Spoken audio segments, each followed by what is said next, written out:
Hello my dear students, आज हम present continuous की बात करेंगे। जैसा कि कल मैंने समझाया था प्रेजेंट इंडेफिनिट टेंस के बारे में, आज हम बात करेंगे प्रेजेंट कंटिन्यूअस के बारे में।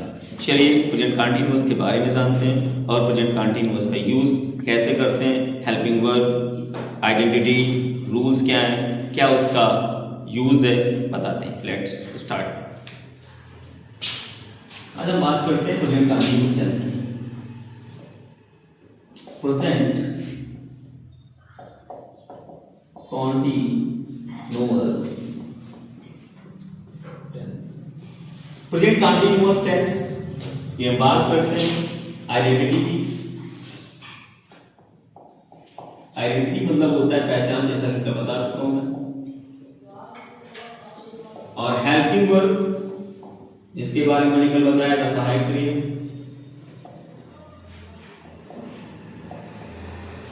HV क्या होता है? शॉर्टकट फॉर्म होता है। और HELPING helping, VERB verb, helping verb हमारा ये फुल फॉर्म हो जाता है। तो इसकी जो आइडेंटिटी मतलब पहचान होती है वाक्य के अंत में, वाक्य के अंत में रहा, रही,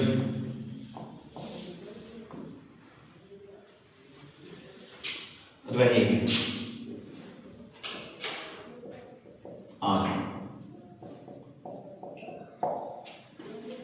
कहता है कि जो हमारी पहचान होती है प्रेजेंट कंटीन्यूअस टेंस की, वाक्य के अंत में रहा है, रही है, रहे आदि। फिर कहता है कि सहायक क्रिया क्या होती है? सहायक क्रिया इज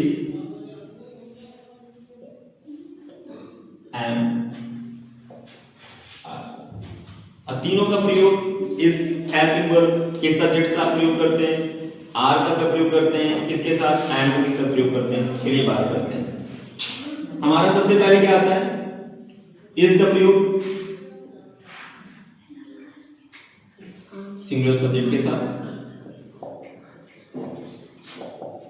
सिंगुलर सब्जेक्ट को मैंने बता दिया कौन कौन से होते हैं, उनको समझ के रखिएगा।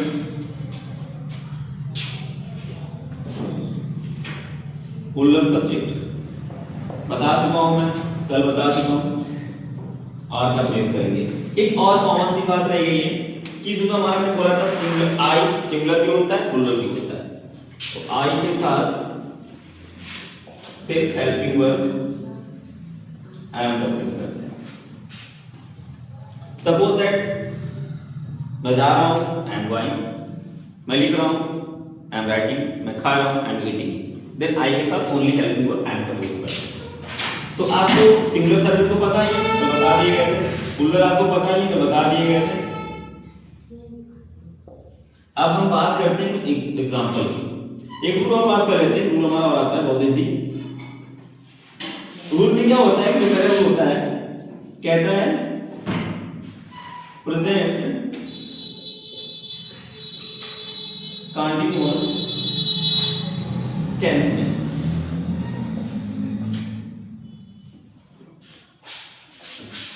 सिर्फ वर्ब प्लस आईएनजी बोल सकते हैं, या फिर वर्ब की फोर्थ फॉर्म बोल सकते हैं, या फिर आप वर्ब प्लस आईएनजी बोल सकते हैं। जैसा कि मैं first form, second form, third form, fourth form बता चुका हूं। तो आज हम उन फॉर्म का प्रयोग भी जानेंगे कि कौन से टेंस में, किस सेंटेंस में उस फॉर्म का यूज होता है। तो इसलिए बताया था कि जो फर्स्ट फॉर्म, सेकंड फॉर्म होती है बहुत इंपॉर्टेंट होती है। तो हम बात करेंगे यहाँ पर अफर्मेटिव सेंटेंसेस में। अफर्मेटिव सेंटेंस कौन कौन से होते हैं उसकी बात कर लेंगे। इसमें क्या होता है कि अफर्मेटिव सेंटेंस होंगे तब भी हेल्पिंग वर्ब का प्रयोग होगा, नेगेटिव सेंटेंस होंगे तब भी हेल्पिंग वर्ब का प्रयोग होगा, इंट्रोगेटिव होंगे तब भी, मतलब जितने भी इसमें सेंटेंस बनेंगे सब में हेल्पिंग वर्ब का प्रयोग किया जाएगा। और सभी सेंटेंसेस में वर्ब की सिर्फ फोर्थ फॉर्म का ही प्रयोग किया जाएगा। ये बहुत ही कॉमन है। चलिए थोड़ा सा मैं स्ट्रक्चर की बात कर लेते हैं। स्ट्रक्चर की बात कर लें। स्ट्रक्चर में बात करेंगे तो पहले आता है subject plus helping verb plus helping verb plus ING, first plus object plus other words. चलिए बात करते हैं सेंटेंस की। सेंटेंस बहुत ही इजी करके लिखेंगे।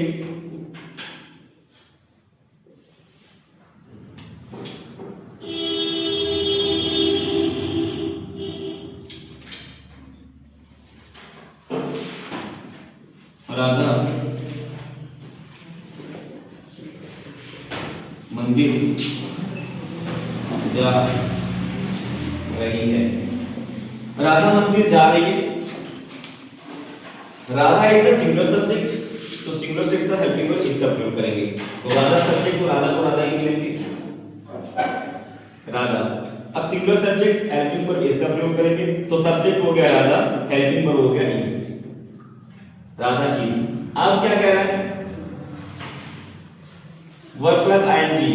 वर्ब क्या है, जाना, तो राधा इज गो और plus ING,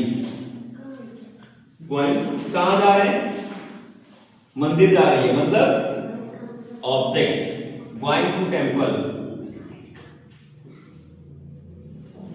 going to temple. Easy हो गया। एक सेंटेंस और लिख लेते हैं, जैसे कि मैं तुम्हारे साथ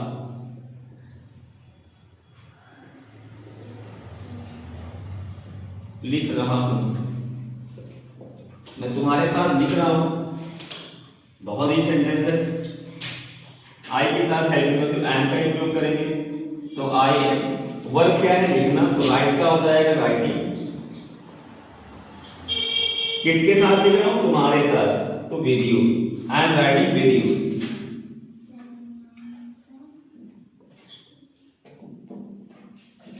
इसी तरह के बहुत इजी सेंटेंस है। अगर हम बात करते हैं प्लूरल सब्जेक्ट के साथ में, तो लिख सकते हैं तुम गा रहे हो, तुम गाना गा रहे हो, तुम गाना गा रहे। बहुत इजी बता रहा हूं, दिमाग में रखने की आवश्यकता है बस।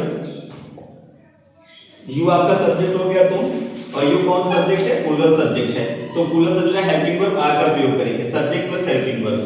यू आर क्या कर रहे हो, गाना गा रहे हो, तो वर्ब क्या है, गाना गाना मतलब सिंग, और आई भी लग जाएगी, सिंगिंग। क्या गा रहे हैं, गाना, सिंगिंग अ सॉन्ग। बहुत इजी है। और चलिए ये अफर्मेटिव सेंटेंस हो गए। हम बात करते हैं कुछ निगेटिव सेंटेंसेस की। निगेटिव सेंटेंस आप समझते होंगे, निगेटिव सेंटेंसेस, नकारात्मक वाक्य। ये जो नकारात्मक वाक्य, वो वाक्य होते हैं जिनमें हम नहीं का प्रयोग करते हैं। इसमें जरा हम स्ट्रक्चर की बात कर लेते हैं। स्ट्रक्चर में आता है पहले सब्जेक्ट प्लस वर्ब, वर्ब क्या, helping verb, plus not, negative लेंगे तो नॉट आएगा, plus subject plus helping verb plus not plus verb plus ING, plus object और प्लस अदर वर्ड। एक्चुअली होता क्या है कि ये सेंटेंस इतने इजी होते हैं जिनका कोई जवाब ही नहीं है, बस थोड़ा समझने की आवश्यकता है बस। चलिए एग्जांपल के साथ बात करते हैं। राम मेरे घर नहीं आ रहा है। राम मेरे घर नहीं आ रहा है, तो बहुत ही सेंटेंस बना सकते हैं। राम सिंगुलर सब्जेक्ट को लिख लेंगे, राम इज। हेल्पिंग वर्ब से डायरेक्टली नॉट का प्रयोग करेंगे क्योंकि निगेटिव सेंटेंस है।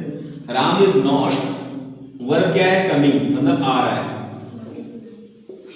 Ram is not coming to my house, मेरे घर, तो मतलब कमिंग टू माई होम बोल सकते हैं या फिर माई हाउस भी बोल सकते हैं। ये बहुत इजी सेंटेंस है, बस थोड़ा समझने की आवश्यकता है। दूसरे एग्जांपल की बात करेंगे, तुम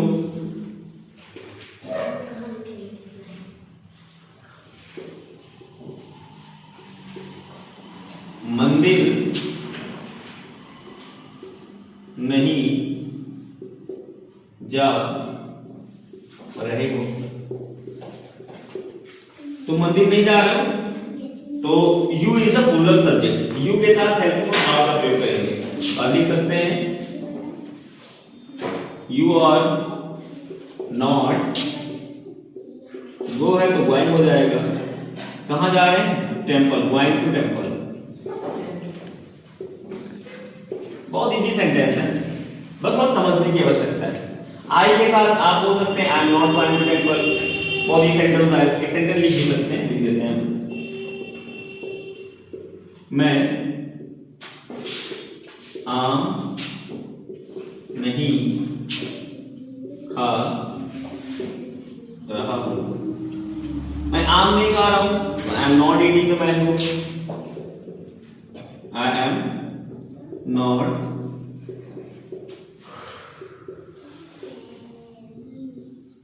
ईटिंग द मैंगो। बहुत ही सेंटेंस है। अब बात करते हैं इसी प्रकार से इंट्रोगेटिव में। इंट्रोगेटिव में होता क्या है, इंट्रोगेटिव वो सेंटेंस होते हैं जिनको हम लोग बोलते हैं प्रश्नवाचक वाक्य। उसमें क्या होता है, जरा स्ट्रक्चर में लेते हैं, सब्जेक्ट पहले नहीं आता है, ये ध्यान रखिएगा, सब में पहले सब्जेक्ट आता है, इसमें पहले सब्जेक्ट नहीं आता है। तो हम बात करते हैं इसमें लिखेंगे पहले क्या, क्योंकि ये हमारे प्रश्नवाचक वाक्य होते हैं। इसमें पहले आएगा helping verb plus subject plus verb और verb plus ING plus object और प्लस अदर वर्ड्स। एक ही और कॉमन है, क्वेश्चन मार्क जरूरी होता है, अगर क्वेश्चन मार्क नहीं हो सेंटेंस आपका गलत हो जाएगा। तो लिख लेते हैं, क्या वे दाल के साथ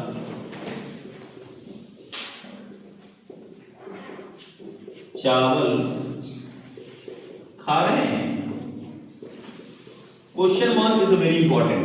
क्या वे दाल के साथ चावल खा रहे हैं? तो दे, वे मतलब दे इज अ प्लूरल सब्जेक्ट, तो लिख सकते हैं are they, are they.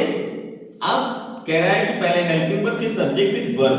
Verb क्या है, खाना, are they eating, eating the rice, eating the rice. किसके साथ खा रहे, चावल के साथ, विद पल्स, विद पल्स।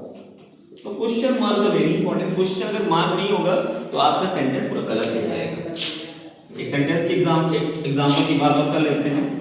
ये हमारा फर्स्ट हो गया।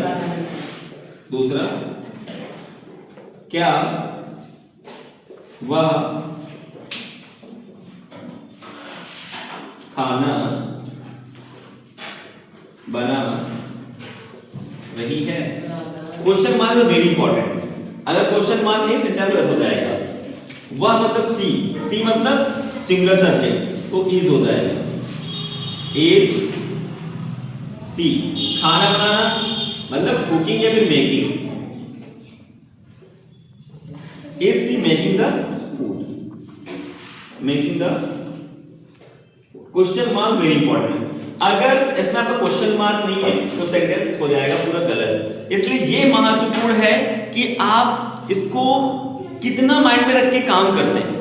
जितना अच्छा अगर माइंड में आप रख के काम करेंगे उतना ही सटीक कर सकेंगे, और सटीक कर सकेंगे तो सेंटेंस आपके मेंटेन हो जाएंगे। मुझे लगता है इसमें कुछ खास है, कोई खास नहीं है। बस दिमाग रखना है कि जो इसकी पहचान होती है वाक्य के अंत में रहा है, रही है, रहे हैं, ये दिमाग में रख लीजिएगा। इसकी हेल्पिंग वर्ब क्या होती है, इज एम आर होती है। इज एम आर का किन सब्जेक्टों के साथ प्रयोग किया जाता है? सिंगुलर सब्जेक्ट साथ इसका प्रयोग करते हैं, प्लूरल के साथ आर का प्रयोग करते हैं, एम का प्रयोग सिर्फ आई के साथ करते हैं प्रेजेंट कंटीन्यूअस में। ये दिमाग में रखना है। उसके बाद में आपको समझ में आ रहा है कि अगर हम सिंपल सेंटेंस बनाते हैं, अफर्मेटिव सेंटेंस बनाते हैं, तो अफर्मेटिव सेंटेंस कैसे बनते हैं? Subject plus helping verb, verb plus ING, object plus other word. Radha मंदिर जा रही है, Radha is going to temple. मैं तुम्हारे साथ लिख रहा हूं, I am writing with you, I am writing with you. तुम गाना गा रहे हो, you are singing a song. बहुत इजी हो जाएंगे। फिर अगर और सेंटेंसों की बात करेंगे, नेगेटिव बात करेंगे, राम मेरे घर नहीं आ रहा है, Ram is not coming to my house या माय होम। तुम मंदिर नहीं जा रहे हो, you are not going to temple. मैं आम नहीं खा रहा हूं, I am not eating the mango. अब इंट्रोगेटिव की बात कर लेते हैं। इंट्रोगेटिव इज लाइक दैट प्रश्नवाचक। इसमें हम क्वेश्चन करते हैं, क्या वे दाल के साथ चावल खा रहे हैं? क्या वे मतलब क्वेश्चन करते हैं, क्या वे दाल के साथ चावल खा रहे हैं? तो और दे eating the rice with pulse. फिर कह रहा है क्या वह खाना बना रही है? Is she making the food. ये दिमाग रखिएगा कि जो सिंगुलर सब्जेक्ट है, प्लूरल सब्जेक्ट है, उनका प्रयोग कैसे करना है, कैसे नहीं करना है।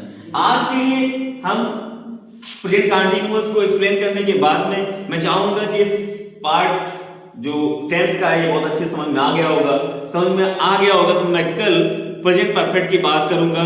ये बेसिक टेंस बेसिक भी है और हाई लेवल के भी हैं, इनको समझना, समझ के करना ही सब कुछ है। ये आपको अगर नहीं आता तो कोई मतलब नहीं है। तो आज के लिए इतना ही काफी। Thank you so much watching for my videos. Bye bye.